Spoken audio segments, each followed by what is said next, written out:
I'd love to hear about your family traditions, old, new, doesn't matter. Share them with me. Welcome to Mom Mentality, your virtual village of support. I'm Jessica Campbell, your family wellness coach, and I am committed to helping you prioritize your and your family's well-being. This podcast will be like your favorite ladies group chat come to life. We'll share the ups and downs of life for moms just like you, get real advice from coaches and experts, and I'll pop in with my own stories and tips on everyday challenges to the big questions.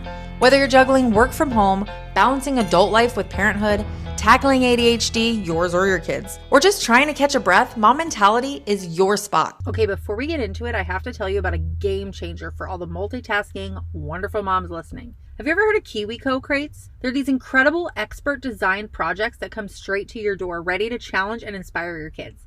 It's not just about keeping them occupied, but igniting their imagination, enhancing their critical thinking, and encouraging their love for learning without adding to your already full plate. Each crate is a new adventure, an opportunity for your kids to dive into science, art, and more. Now, because I want every family to experience these moments of joy and discovery, I've got a little gift for you. When you use my special link, you'll get $10 off your first KiwiCo crate. Yeah, $10 off to explore, create, and learn together as a family. Don't miss this chance to make learning an adventure. Welcome back. All right. As the holiday season's approaching, I cannot help but feel this warm sense of nostalgia. I think it does that to us. I think Christmas time rolls around and we just all want to watch those old movies that we grew up watching. And we think of all the traditions that we had as a family, the twinkling lights, the cozy evenings, the laughter, the smell of the baked goods or the special foods and cheeses and pastries that you get with your family. It's just a time for such cherished memories and heartwarming traditions that I think that we all get the warm fuzzies when it comes to the holidays. Of course, there is always stress. It's so easy to get caught up in the hustle and bustle. It can be so overwhelming. The pressure to create the perfect holiday can sometimes overshadow the true meaning of our season. And there's arguments on what the season means, but at the end of the day, it's family and we're together and we're celebrating what matters to us. So regardless of where you stand on what the season means for you and your family and your spirituality or otherwise, at the end of the day, it's connecting with our family to celebrate that together. And today, I think it's important that we talk about a really powerful tool to combat that holiday stress and create more of those long lasting connections. Family traditions. We said it once, we'll say it again. The thought of the traditions gives you those warm fuzzies.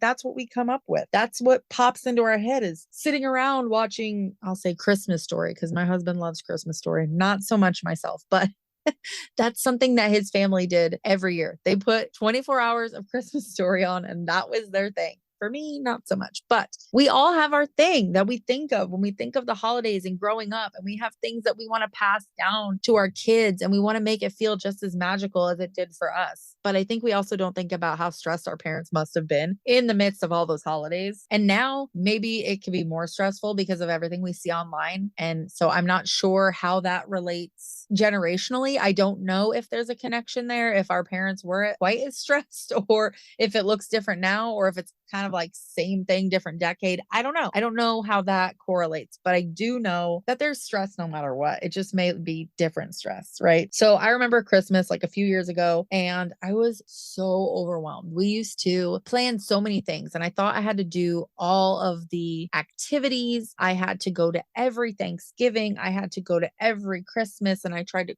cram everything in at once and it just made me exhausted. And then adding kids on top of that, I had like an endless to-do list. I was just like struggling to keep up with everything. And every single day that went by, I realized after all of this time, it wasn't about me. It was about what everyone else expected of me. They expected me to be at their holiday. They expected me to get the biggest gift for them or whatever. When I was a broke college student, like not everybody, but I was taking in these thoughts of like what other people's Christmases looked like, what the people around me were expecting from me. And then even if I was struggling and I knew I couldn't keep up with the same precedent I had set, I didn't want to say that. So then I tried to keep up. And I actually, if we're going to be vulnerable, when I was like, I don't know, 19 or something, I wanted so bad to make everybody happy and have this big, beautiful Christmas that I actually went into debt on credit cards and then couldn't pay my credit cards. And it became this huge, like extravagant thing that it should never have been. So take note there. Do not get credit cards for Christmas that you may not be able to pay. But you live and learn. So that's just one of those examples of the external pressure that people may not even think that they're putting on you, but we internalize, right? We internalize sometimes when we see other parents baking all the cookies or taking their kids to all the Christmas activities or going on vacation. We used to go to New York every year, and I would love to take my kids to New York at Christmas time. However, right now, not doable for various reasons. And so, everyone's got a different tradition. And then sometimes we think that our traditions aren't as good as their traditions because theirs look different. And, we can be really hard on ourselves when it comes to that, especially with all of the social media. And so for myself, I realized that that's where that was all coming from. The perfect decorations, the big fancy meals, like I said, the baking of all the cookies, the specialty, everything.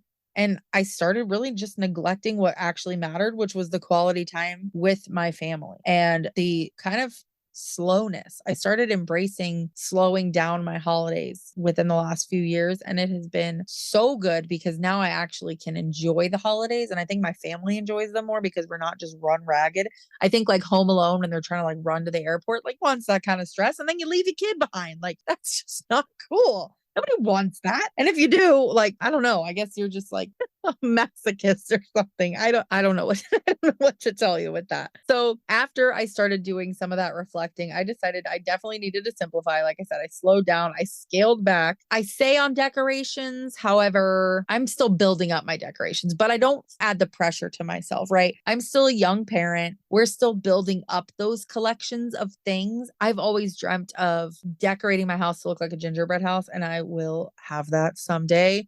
Y'all wait, you're going to see it on my Instagram or whatever social media happen or is happening at the time. It will come. Wait for it. We're slowly adding to our collection of decorations, which is totally fine. And they're not the perfect decorations. Some of it's Dollar Tree stuff, but we enjoy the process of making decorations also. So for us, that is a tradition. We go to Dollar Tree and we make different decorations, and we may toss them this year because they don't last that great, but it's fun for us to make the stuff and switch it up each year. This year I have green velvet ribbon on all of my cabinets in the kitchen. And then I went to Dollar Tree and got the like wired garland and made tiny wreaths to put on those ribbons with like a little red sparkly bow. And it looks so cute and it brings me so much joy. And it was hella cheap and I can still enjoy it. And then next year when I decide to switch up my colors yet again, because every year I pick a different color for like the ribbon and the tree, I'll just pick a different one.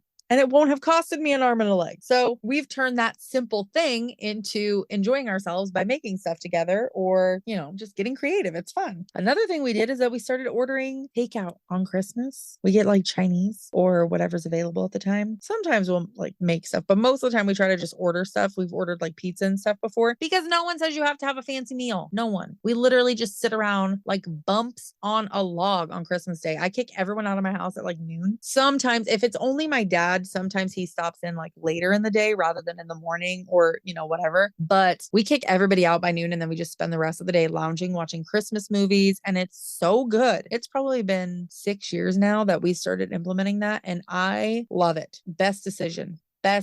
We do our Christmas stuff Christmas Eve. Well, we used to have my sister come for Christmas Eve. Now she lives like a couple hours away. So things might look a little different and they kind of shift a little bit, but we make sure to intentionally space our things out so that we have the time to not be stressed out and not feel pressured and on the go too much. And it honestly, it also helps the kids. When my kids are not stressed out and they feel like they can just take a load off, my holidays go so much better. There are so many less tantrums when we're not all run ragged. We just sit back, we enjoy each other's company. I think this year we might play some board games. We've done that on New Year's before. Nowadays, New Year's looks like a little mini dance party at home, and we watched like the pre-ball drop concert.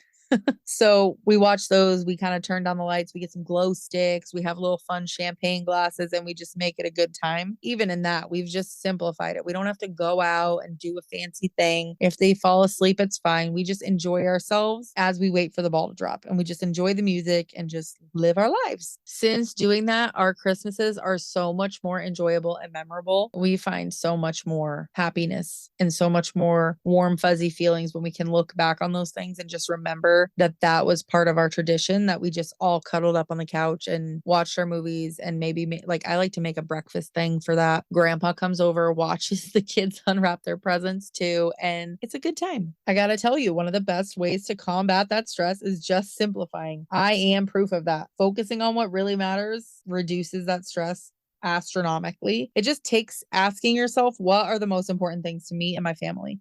Everybody's family is different. You might have different values, and that's okay. But finding what you truly value as a family and what fills your cup rather than takes from it. It could be spending quality time together. It could be sharing a meal. It could be giving back to the community. I know that there's been some families that have gone to soup kitchens on the holidays and, served homeless. That's amazing. It doesn't have to look like everybody else's. And actually, I have such a funny story. So we were in class one day and we were talking about AI stuff and how there's an AI that can turn your like notebooks and your PDFs into a podcast. So you don't have to read it and you can listen to it. And so we decided to test it out and just see like what it would do if we just plugged in like our Thanksgiving meals and what we were going to do over Thanksgiving. So we had a couple of the students give us some feedback. One said they were watching a kitten for their friend. One, we had a couple people say that these are the things that they were excited for. And I plugged it in and pasted the text. So it was literally like, I'm going to watch a kitten, whatever, whatever. And then and I said, incorporate these foods and just put in a list. And it gave us a 3-minute podcast about this kitten. It really honed in on the kitten. But it was so funny because one of the things it talked about was how it's such an unorthodox concept to watch a cat. And it just goes to show that Thanksgiving can be what you want it to look like and that it doesn't have to be everybody else's definition. And it really laid into the fact that it was such an unorthodox way to spend Thanksgiving with a kitten, but it was so true. This little AI podcast bot was like going to town on the importance of letting Thanksgiving look the way you want it to look and how things can change and shift and we can be flexible. And it was so true. I wish I had saved it because it was so funny, but also really thoughtful. And just from that, it's like once you've identified what your priorities are, you can eliminate anything that doesn't align with it. Maybe you do want to watch a kitten for Thanksgiving. Maybe that's your highest value. Forget everything else. Watch the dang kitten. It's okay. It doesn't have to look like everybody else. Life is way too short to live up to other people's expectations and forget about your own. Anything that isn't a hell yes should be a no. Granted, we all have some things that we give a little on and we have things that we could be flexible on, right? So you might have priorities, but you could also have the things that you're like, I'm willing to do this. I don't love it, but I'm willing.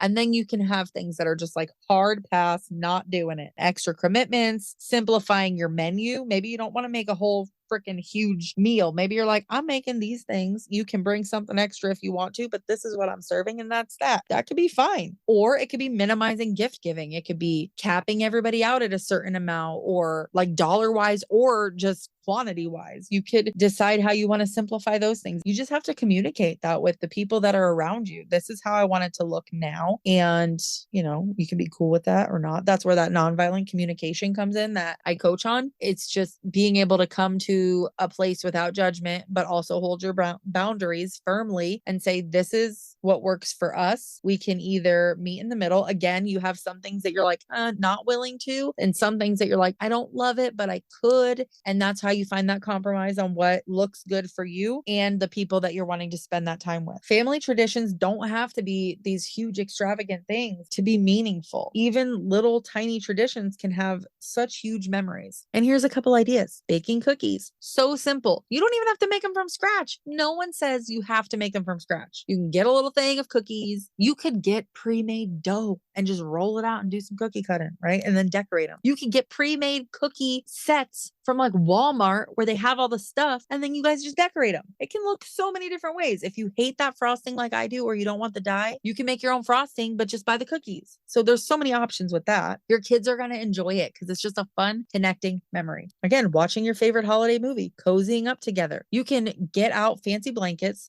spray some smelly good air freshener, put on some candles and watch a movie together. You could decide to make popcorn with like the candies in it or whatever. Set it up like a movie theater. You can have a little basket if your kids are younger with like the candies and then a little popcorn and a little juice box and make it feel like they're going to the movie theater and they can pay you in like Monopoly money and you can make it an experience that way. So there's a lot of fun ways that you could make it a little more detailed, but it could be as simple as lighting some candles, sitting down on the couch, cuddling up together, rubbing each other's feet or playing with each other's hair. You can volunteer as a family. As times get closer, I know my girls used to be in Girl Scouts and we used to do like sock drives or toothbrush drives or things like that. So like leading up to the holidays, you can find ways to give back, or on the holidays, you can find ways to give back. There's so many different things that you could do as a family. Every year we go through the kids' toys and then they donate some. And that's something that, because we do every year, it's going to be that lasting, simple memory. They're going to grow up one day and be like, we used to make sure that we gave back to other kids who didn't have it a lot. And you could start a new tradition. You may not like any of the traditions that you have, or maybe you're like, well, now that I've taken away all of these extra things, what are we going to do? Maybe you decide to have a board game, or maybe you decide to fast, right? You could go through December and decide, you know what, at 5 o'clock, we all turn off our gadgets and we just spend time with each other. And it could be every night. It could be only on Wednesdays. It's so important that we realize that we have the power to tailor things to what works for us. And it doesn't have to be what everyone else says it needs to be. The commercials that make everything look like it's picture perfect, it's just not real. And that's not even, I don't even think that that's a joyous life without the hardships, without the little bit of chaos. Like that's where we find so much joy, is in those moments within all of the craziness that life comes with. The key again is just to choose things that really align with your values and interests as a family and as a person. Don't be afraid to involve your kids, by the way, in that decision making. Your kids would love to be involved in that process and deciding what is worth doing. And maybe you don't want to give them like free range, right? But you could say, hey, these are the ideas I'm thinking. What do you think we should do this season? Or what do you think we should do leading up to Christmas? Or lay a few ideas out on the table, especially depending on the age of your kids, and let them kind of get that ball rolling. You might see some things that they end up liking that you didn't even know that they would like. You guys might come up with something totally new that is extremely unique to your family, but because it's so unique to your family, it's like the best memory ever and the best tradition for your family. And you guys just like end up starting a whole new thing that ripples down for generations to come, right? You don't know what that could look like. And keeping them involved in that decision-making process also helps feel them more connected to those traditions. And it makes them more likely to kind of like keep up with those traditions. If you're wanting to connect with your kids, especially during the holiday season, that's just another really good way of doing it, is giving them the option to be involved in that conversation. One of the biggest mistakes that we make during the holidays is just striving for perfection. And honestly, it just does not exist. And logically, I think we know that, but it's still so hard to not want to go after that seemingly perfect holiday picturesque photo. It's like when people talk about the white picket fence American dream, like that is not a real thing. It's just something that's been conditioned into our brains, just as perfectionism has. Instead of chasing that perfection, I just want you to focus on the joy of the season, slowing down, enjoying it, and making it work. Allow yourself to make those mistakes. Laugh when it doesn't always go the way you expected it to or want it to, because it will happen. And really cherish the unplanned moments, because sometimes in those unplanned moments, we find the best memories. We want to enjoy our lives. The best way to do that is to get close with the people that we spend the most of our lives with. So I want to thank you for joining me today. Thank you for listening to this kind of ranty podcast. And I want to wish you all a happy and healthy holiday season. I really hope that you are able to find some peace within that chaos and find joy no matter what your season looks like. And even if you're not ready to weed out all of the stuff this year, or you've already committed to stuff, find joy in that busyness and make time to slow down, even if it's in little pockets of time within all of the chaos. And while we're here, I'd love to hear about your family traditions, old, new, doesn't matter. Share them with me. Hit me up on socials. Tell me about it. I will share them because I think it'll also be fun to share other people's traditions and maybe get the ball rolling on new ideas that we might not have ever thought about. Thanks for listening, and I will see you in the next one. Remember, you are powerful, you are worthy, you are valued, and you are loved. Keep pushing, keep loving, and most importantly, keep believing in your amazing ability to empower your legacy.